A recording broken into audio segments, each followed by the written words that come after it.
Assalamualaikum warahmatullahi wabarakatuh.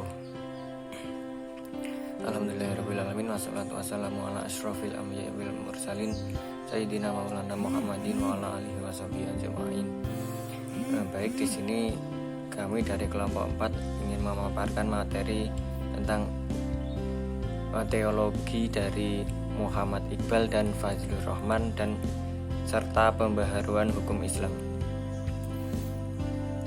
Anggota kelompok kami yaitu yang pertama ada Ahmad Kafi, yang kedua ada saya sendiri Muhammad Salman Al-Faruq, dan yang ketiga ada Mbak Niken Ayu. Saya akan membacakan sedikit tentang latar belakang dari pemaparan materi kami hari ini. Sejarah mengenai teologi selalu menjadi sumber perdebatan yang serius sepanjang sejarah. Pembicaraan teologi merupakan wacana yang telah menyikat banyak energi intelektual muslim dari masa ke masa. Hal ini dimungkinkan karena pembicaraan mengenai Tuhan dan hubungan dalam suatu manusia selalu menyiksakan problem yang tidak pernah tuntas sepanjang sejarah manusia. Baik, yang selanjutnya dari pemaparan materi ini akan dilanjutkan oleh Mbak Niken dan Mas Kafi. Iqbal dalam memahami Tuhan, yakni dengan ego sebagai yang mutlak. Sejatinya pemantauan tersebut bisa masuk dalam filsafat perennial. Dalam filsafat perennial, untuk memahami tentang Tuhan melalui dua pendekatan, yaitu pendekatan yang bersifat eksoteris dan esoteris.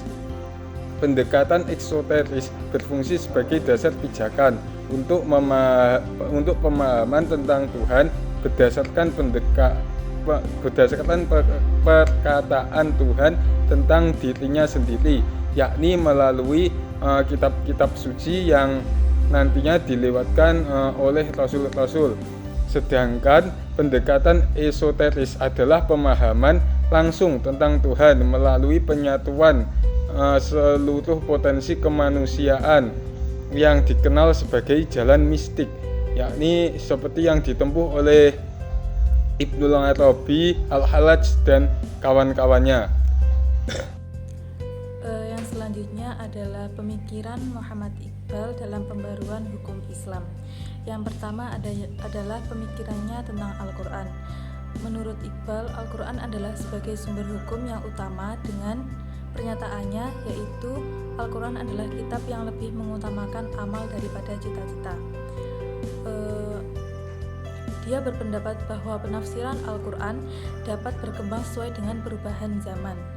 Al-Quran dapat ditafsirkan melalui berbagai disiplin ilmu dan pintu ijtihad tidak pernah tertutup.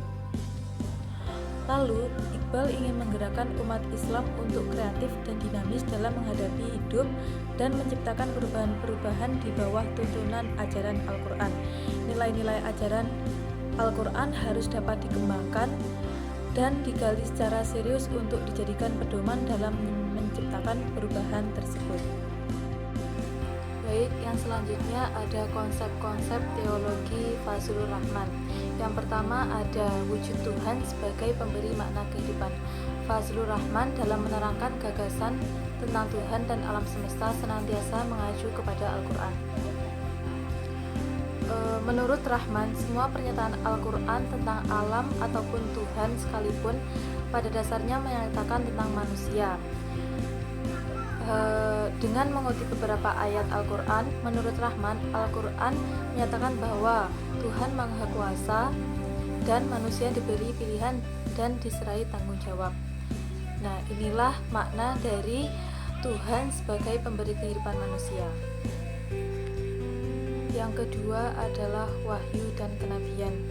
Menurut Rahman, Jibril bukan tokoh semacam seorang tukang pos yang menyampaikan wahyu secara mekanis eksternal. Dan kepercayaan terhadap keberadaan surga dan neraka mempunyai signifikan yang sangat bernilai bagi kehidupan umat manusia di dunia. Yang terakhir dari konsep teologi Fazlur Rahman adalah setan dan kejahatan. Menurutnya, ide terpenting yang dapat dipetik dari Al-Quran adalah bahwa aktivitas setan memasuki setiap bidang kehidupan manusia dan manusia harus selalu berjaga-jaga. Jika ia mengendurkan kewaspadaannya, maka ia mudah terbujuk oleh godaan setan. Namun, orang-orang yang memiliki sikap takwa tidak akan terlena dalam kejahatan dan mereka sangat mengetahui tipu daya yang dilakukan oleh setan. Kekuatan setan itu tidak berdasarkan kebenaran yang nyata. Dengan pengertian kekuatan itu tidak dapat menandingi kekuatan Allah, dan karena itu bersifat batil, palsu, dan dapat dikalahkan manusia yang benar-benar berjuang untuk memperoleh kebenaran.